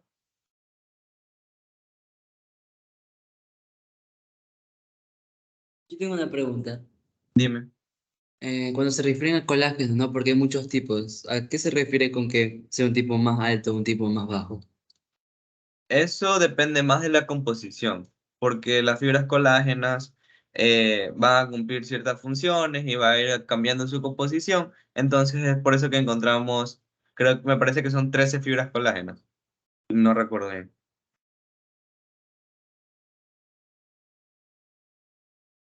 Entonces va a variar en su composición. Igual eso no suelen preguntar ahorita en el pre.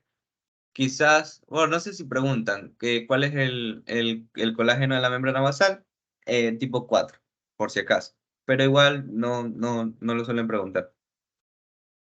Lo que sí suelen preguntar es qué tipo de fibra colágeno hay en cada tipo de cartílago. Eso sí. Bueno, eso lo tienen aquí por si acaso. El cartílago hialino, fibras colágenas tipo 2, el cartílago elástico, fibras elásticas y fibroso tipo 1. No me respondieron. Si conocen algún lugar donde se encuentren estos cartílagos, porque también eso es, les pueden llegar a preguntar, ¿dónde encontramos el cartílago? Cada tipo de cartílago. Bueno, el cartílago hialino lo podemos encontrar en lo que es la tráquea.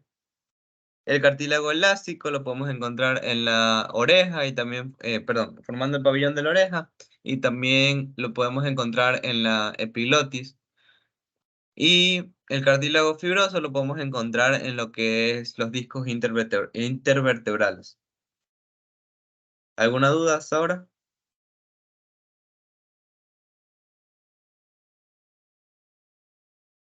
¿El de la nariz cuál sería? El cartílago que hay en la nariz,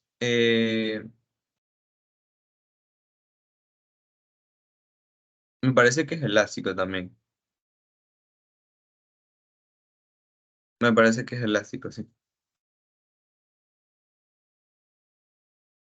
Bien, aquí tienen otras imágenes, cartílago hialino, cartílago elástico, cartílago fibroso y lo mismo, ¿no? Hialino, fibras colágenas tipo 2, elástico, fibras elásticas y fibroso, colágeno tipo 1. Cartílago hialino también lo encontramos formando lo que es la articulación de los huesos, lo que es la tráquea o la vía respiratoria o las vías respiratorias, manteniendo las vías respiratorias. El cartílago en las vías respiratorias lo que permite o lo que impide es que éstas no colapsen. Otro dato interesante es que el cartílago ayuda a la formación del hueso. Si no sabían, hay una placa de cartílago en cada hueso eh, desde el nacimiento. Entonces, esta placa de cartílago, que se llama cartílago de crecimiento, permite el crecimiento y la elongación de los huesos. Una vez que este cartílago desaparece o es casi nulo, dejamos de crecer. Entonces, también es un dato para que tengan ahí. Funciones del tejido cartilaginoso, proporciona elasticidad, como lo que es en la oreja. También proporciona compresión, comprensión y resistencia. Y pericondrio. El pericondrio va a ser la estructura o el tejido que se encuentra rodeando el cartílago. Los únicos tipos de cartílago que van a tener pericondrio son el cartílago hialino y el cartílago elástico. El cartílago fibroso no va a tener pericondrio. Y el pericondrio no es más que un tejido conjuntivo denso y regular. Va a tener dos capas, una capa apical que va a ser una capa fibrosa con colágeno tipo 1 y una capa interna, la cual se denomina condrogénica. ¿Por qué? Porque esa capa aún va a mantener población de condroblastos.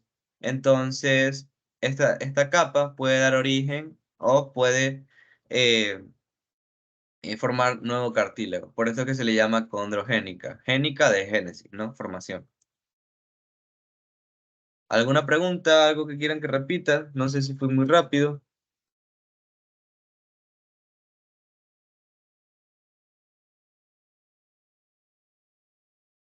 ¿Ninguna pregunta?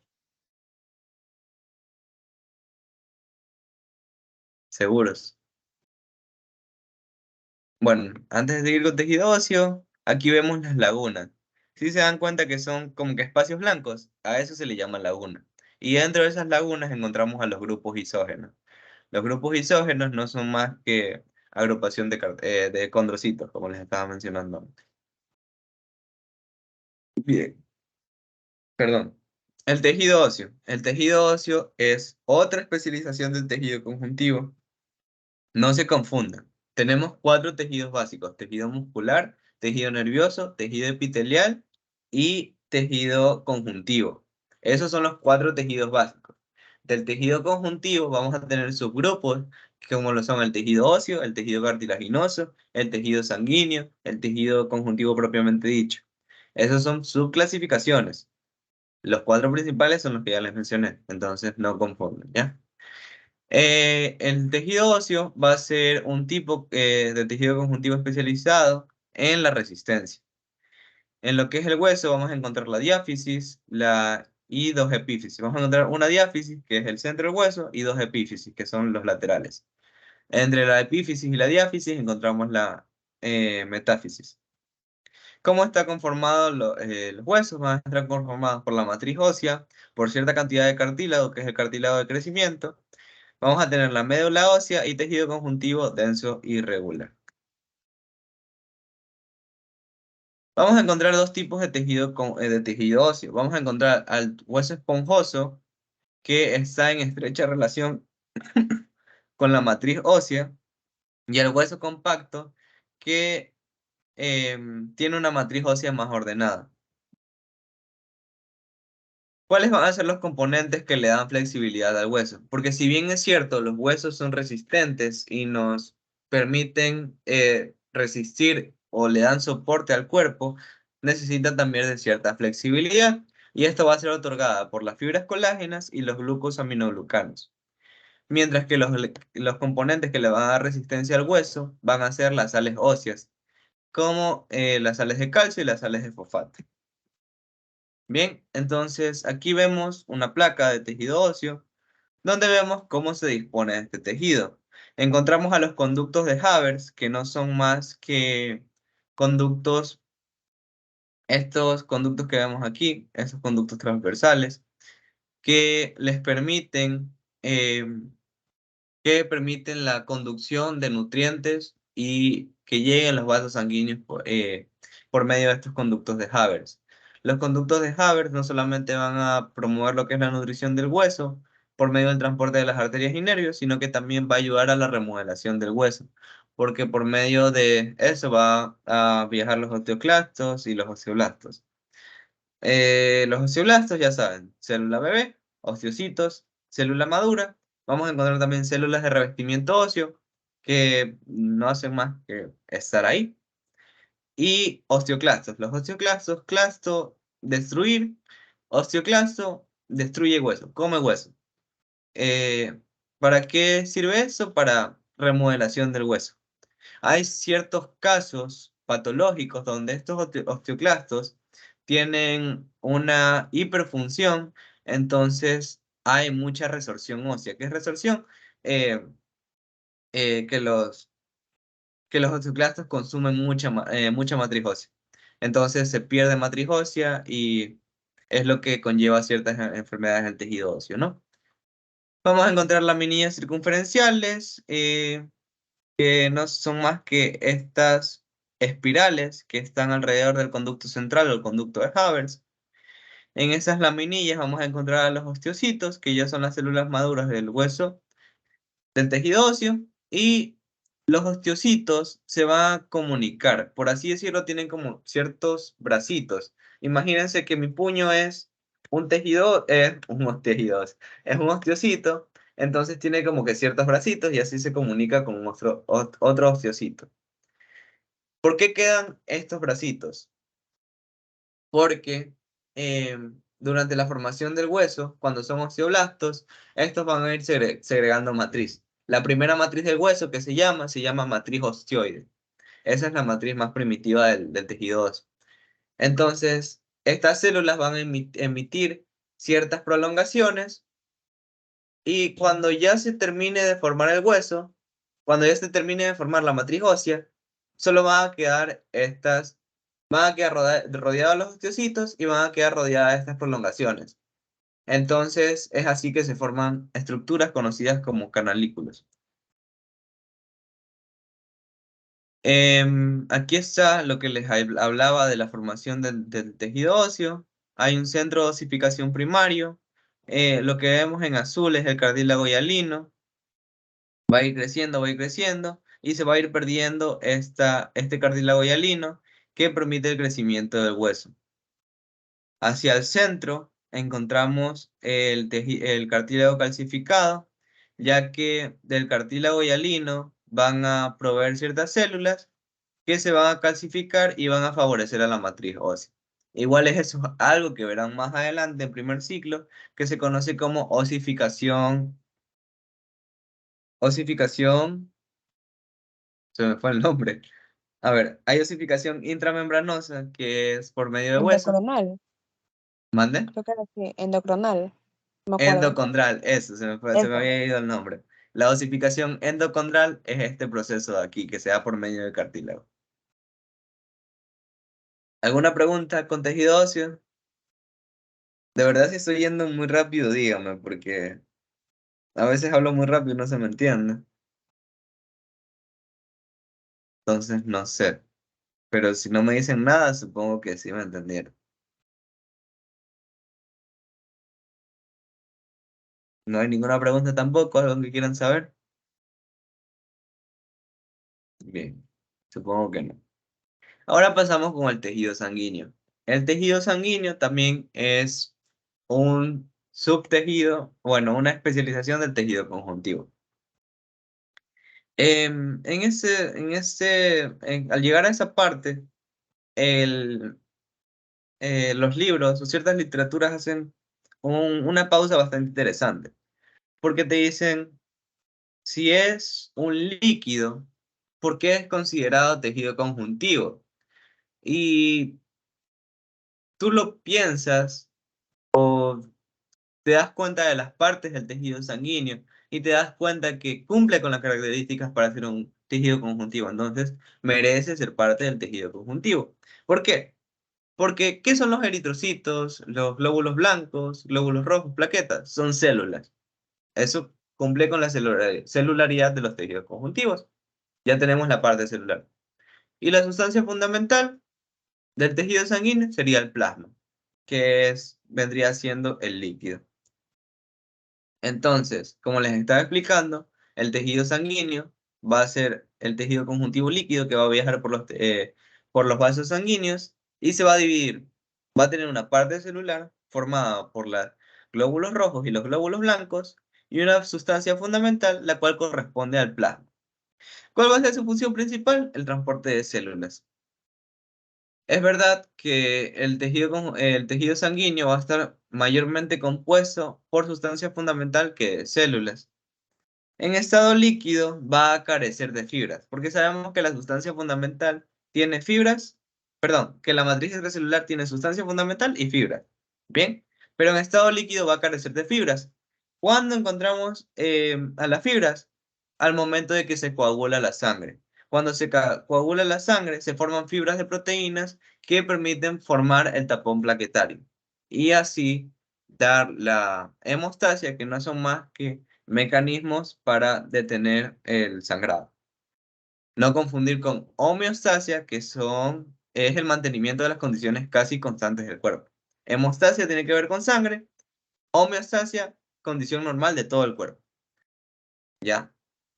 Bien, el tejido sanguíneo va a ser producido en el tejido conjuntivo de la médula ósea y los órganos linfáticos.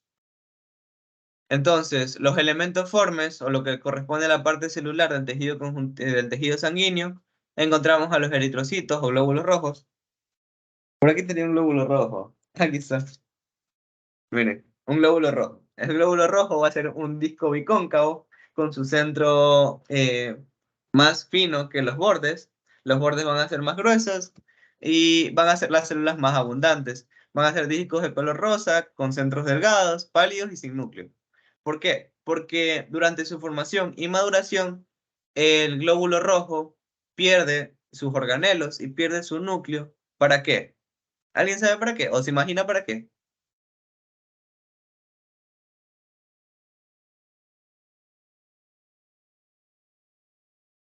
Bueno, durante su formación, el glóbulo rojo pierde sus organelos y su núcleo para así darle más espacio a la hemoglobina, porque la hemoglobina fija el oxígeno, entonces necesita mayor espacio para transportar oxígeno.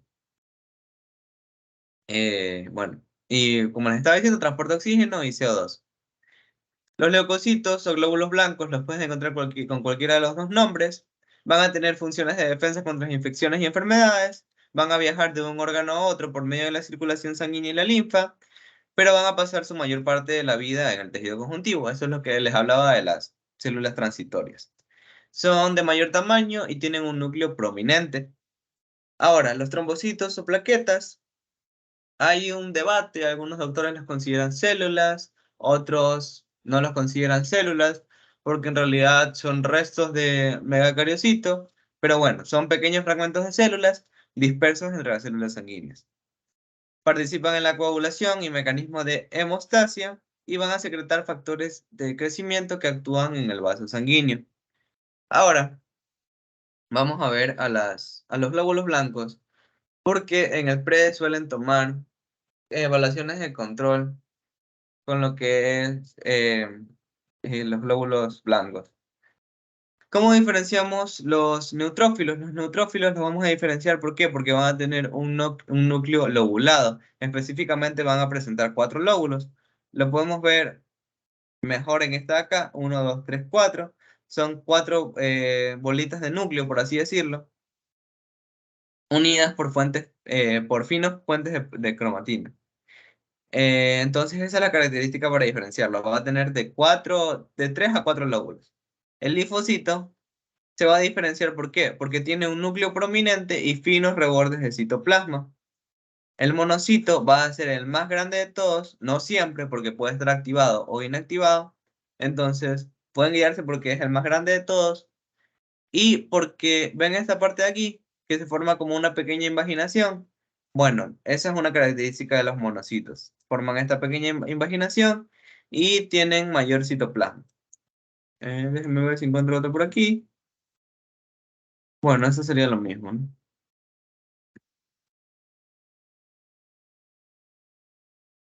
Membranas también están supre.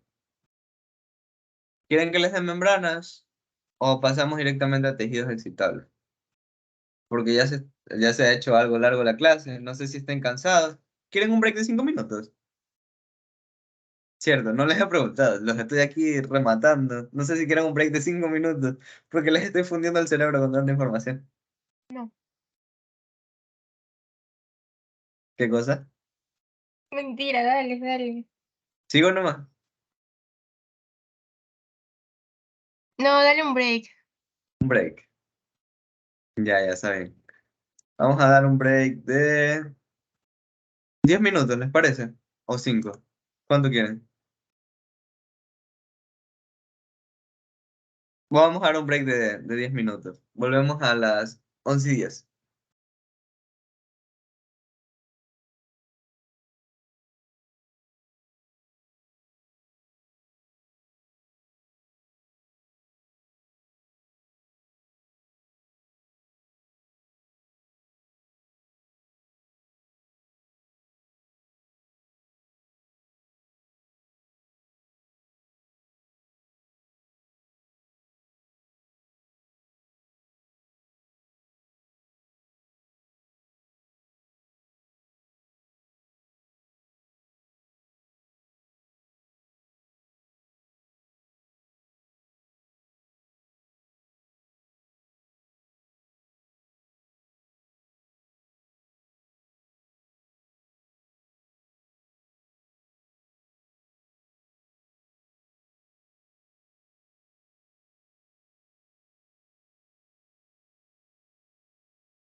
Ya, chicos, siempre confirmen.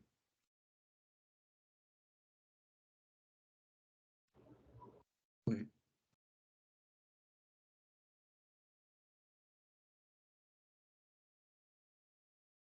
no me cuenta que seguía presentando, ¿sabes? Me había olvidado. En fin, siempre se fueron a ver un cafecito o algo, ¿no?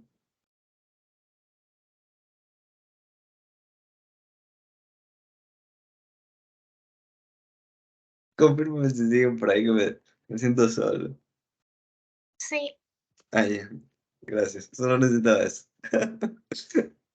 En fin, ya, vamos a ver las membranas. ¿Qué son las membranas? Las membranas no son más que el conjunto de una lámina epitelial más un tejido conjuntivo subyacente. Es decir, epitelio más tejido conjuntivo, eso es una membrana, en pocas palabras.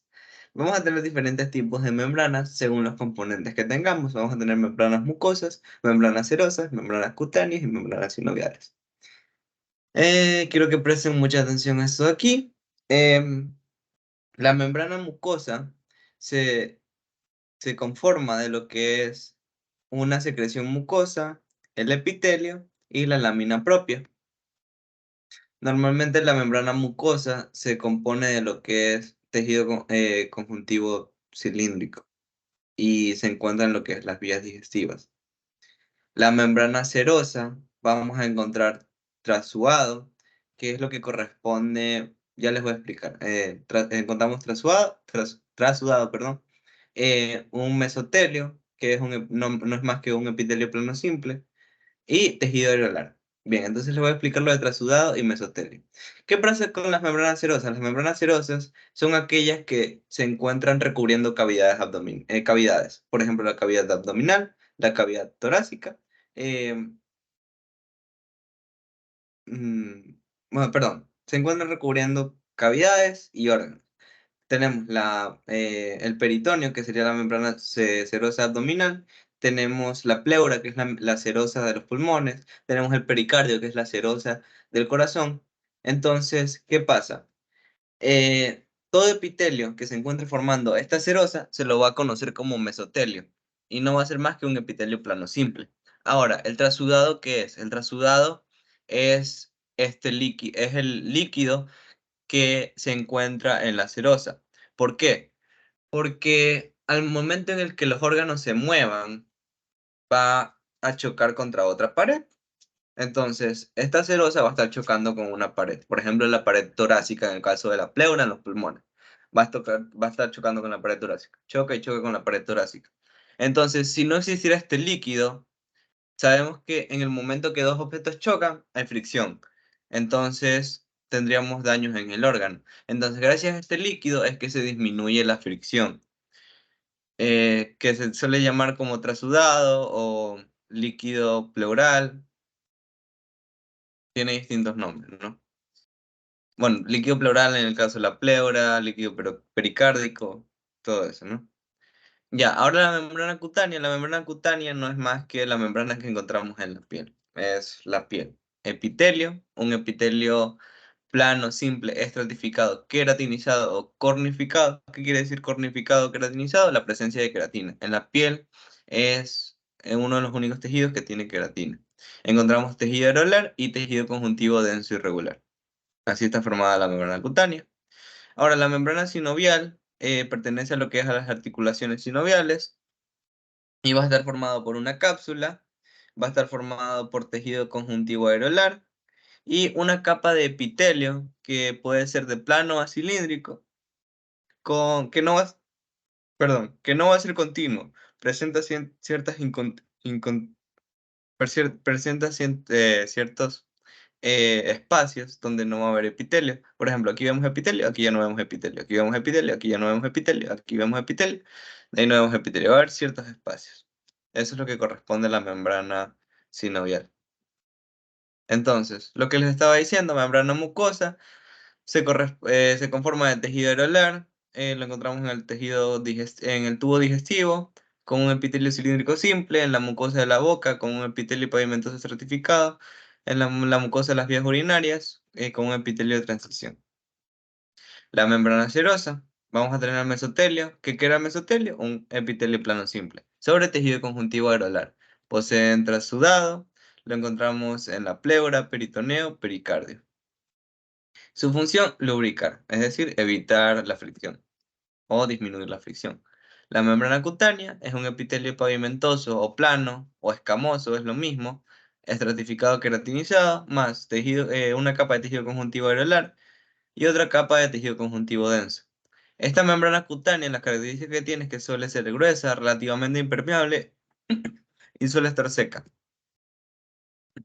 Membrana sinovial va a ser tejido areolar más una capa superficial incompleta de células pavimentosas, planas, escamosas o cúbicas. No va a existir una lámina basal o lámina reticular.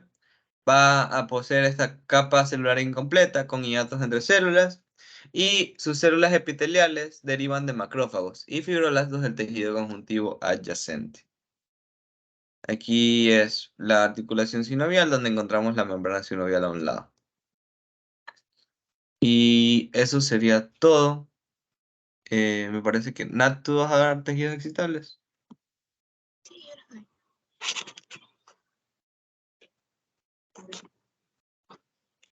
Bueno, chicos, ya para terminar, ¿tú presentas? Te iba a decir que presentes. Ya no. Ah, ya te presento si quieres. Ya no. Ya, ahí está. O no, no sé. Ya. A ver, ¿Estoy ya para. presentando? No, no estoy presentando, de hecho. Ya. Ahí sí. No me sale la presentación. Sale. Yo presento. Ya, sorry. A ver. Ok. Ya para llegar a la parte final, tenemos tejido excitable. Ya. Es importante esto, ¿por qué? Porque en el Saladín hay una pequeña aclaración, ya que puede salir en cualquier pregunta y que incluso a mí me salieron varias veces. ¿Qué tipo de tejidos agrupan los tejidos excitables? ¿Cuál sería la respuesta? Muscular y nerviosa. Ya, ahora se preguntarán por qué. Básicamente se llaman así porque tienen células que son capaces de percibir y dar respuestas a estímulos. Ya, básicamente lo que les trato de decir es que tienen una capacidad potenciada de percibir y responder a estímulos por medio de un potencial de membrana. Básicamente, ¿qué es un potencial de membrana? Es algo que verán en el ciclo, y yo lo vi hace poquito. No creo que sea algo que le tomen, solo que para hacerles una idea general, básicamente ustedes tienen una membrana en reposo, reciben un estímulo, esta membrana se sobrecarga, por decirlo así, y de esta manera pasa lo que vendría a ser el potencial de acción. ¿Okay? Por ejemplo, una neurona grande tiene menos 90 milivoltios de carga.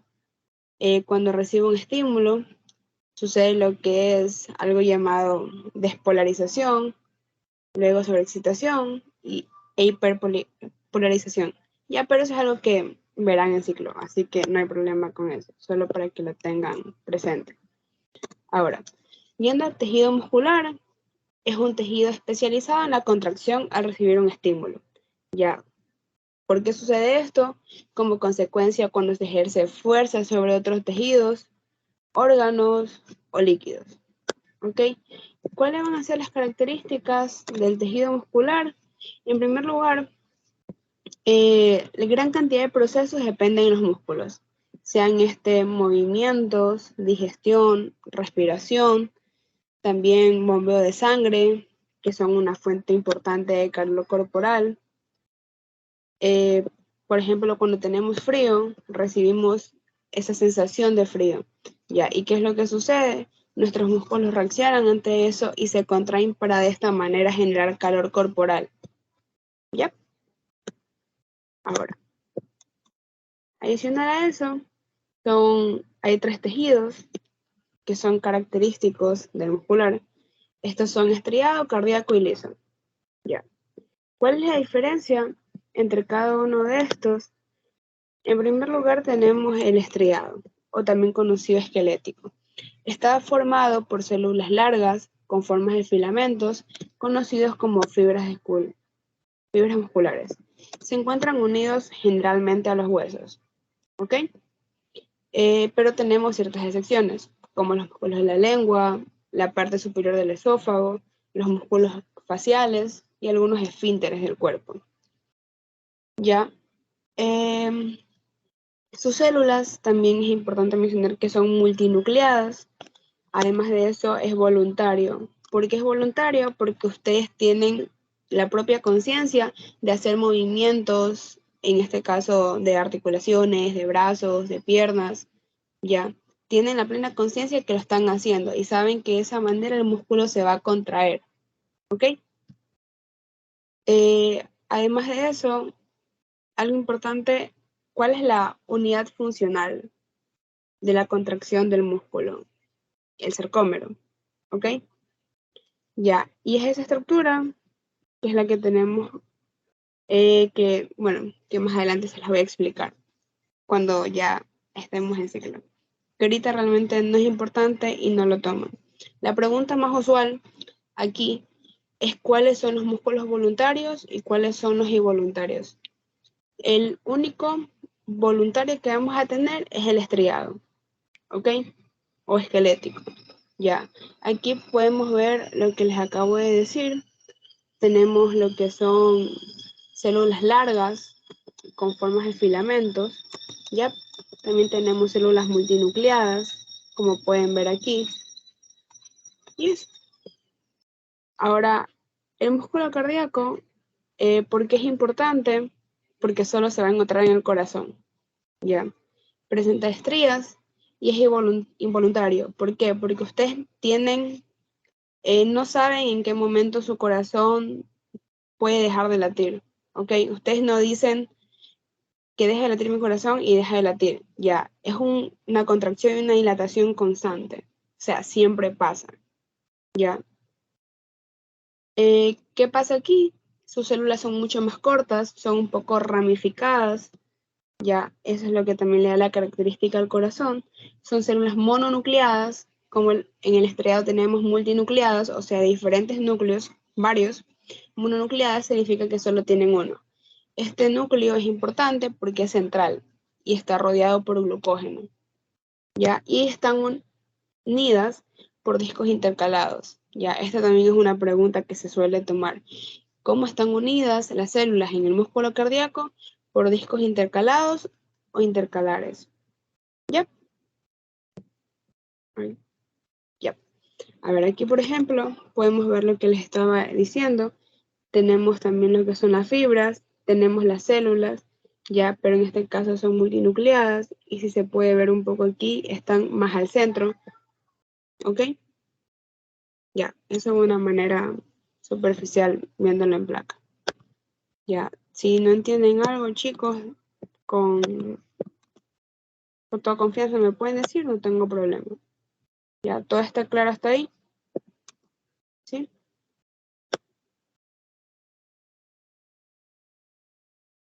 Voy a tomar su silencio como un sí. Ok. Ahora, el último tipo de músculo, por decirlo así, es el liso. ¿Por qué se llama así? Porque no tiene estrías, a diferencia del otro. También es involuntario. ¿Dónde lo encontramos? Básicamente en las vísceras, ¿ya? Un ejemplo muy claro, bueno, son los intestinos, ¿ya? ¿Cuáles son sus funciones? Presión arterial, digestión, micción. Por cierto, micción es el término médico que se usa para referirse a orinar, a la acción, ¿ya? En este caso, las células son miocitos, son cortas y de disposición fusiforme. ¿Alguien sabe qué es una disposición fusiforme?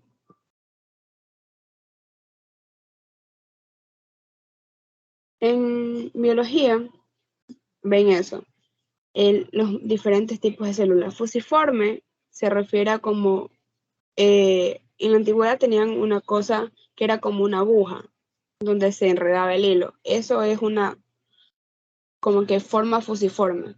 En el centro está como que llenito y de los lados está totalmente recto. ¿Ya? Estas también tienen un núcleo único y central, y también se encuentra en pequeñas partes del iris del ojo y de la piel.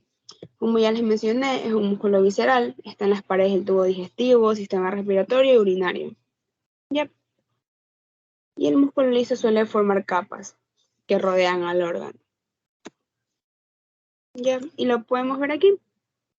Son más lisos, a diferencia acá, si ven que se ven como ramitas, mientras que acá es solo una fibra una fibra muscular. ¿Ya? Y tenemos las células, obviamente con un núcleo único y central, pero están totalmente llanas, por decirlo así, no tienen una alteración porque no son estriadas. ¿Ya? ¿Alguna duda con músculos en general? Sí, no. Bueno, ahora sí.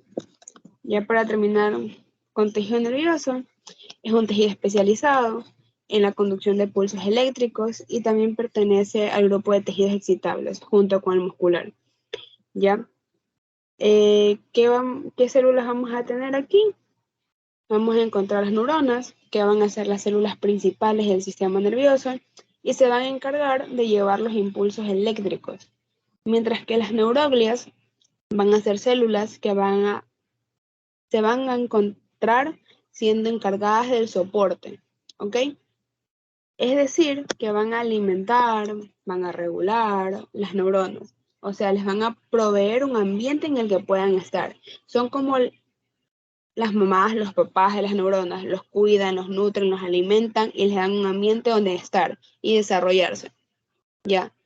En la imagen podemos ver técnicamente una neurona, que es la celestita, ya cuáles van a ser las partes de lo que sería la neurona. Tenemos el soma o el cuerpo, que vendría a ser esto, es el cuerpo celular de la neurona. Ya también vamos a encontrar fibras que se dirigen hacia afuera. Ya estas son las denominadas dendritas, que son ramificaciones, si se pueden dar cuenta. Ya. También vamos a tener toda esta colita de la neurona a la que se le va a llamar axón. Ya, el axón se encarga de transmitir el impulso eléctrico. Ya, mientras que las dendritas son aquellas que se dirigen hacia el soma, o sea, hacia el cuerpo. ¿Ok? Y estas se encargan de recibir los impulsos eléctricos. ¿Ok? Las dendritas lo reciben, el axón lo transmite. ¿Ya? Entonces eso vendría a ser lo que es la neurona o el sistema nervioso. Es el más corto. Una pregunta que siempre se considera es cuál es la función de la neuroglia en el tejido nervioso. ¿Ya? Por ejemplo, la respuesta que a mí me salió en ese entonces es que es proporcionar una estructura de soporte para el tejido nervioso y regular la composición del tejido del líquido intersticial, ¿ya? ¿Y por qué hace esto? Porque como les indicaba, es como que el que cuida a la neurona, ¿ya? La que le da el ambiente, la que la protege y todo eso, ¿ya? Si no tienen ninguna pregunta, esa sería toda la clase por hoy. Recuerden que en Meta servimos por vocación, más no por votación. Cualquier duda que tengan, la pueden hacer con mucha confianza. Kelvin, yo y los demás chicos estamos dispuestos a ayudarlos en lo que necesiten. Ya, no sé si tienes algo que decir, Kelvin, antes de irnos. Nada más. Muchas gracias por haber estado aquí, chicos. Y ya saben, cualquier otra clase que necesiten, estamos por aquí. Bueno, chicos, cuídense.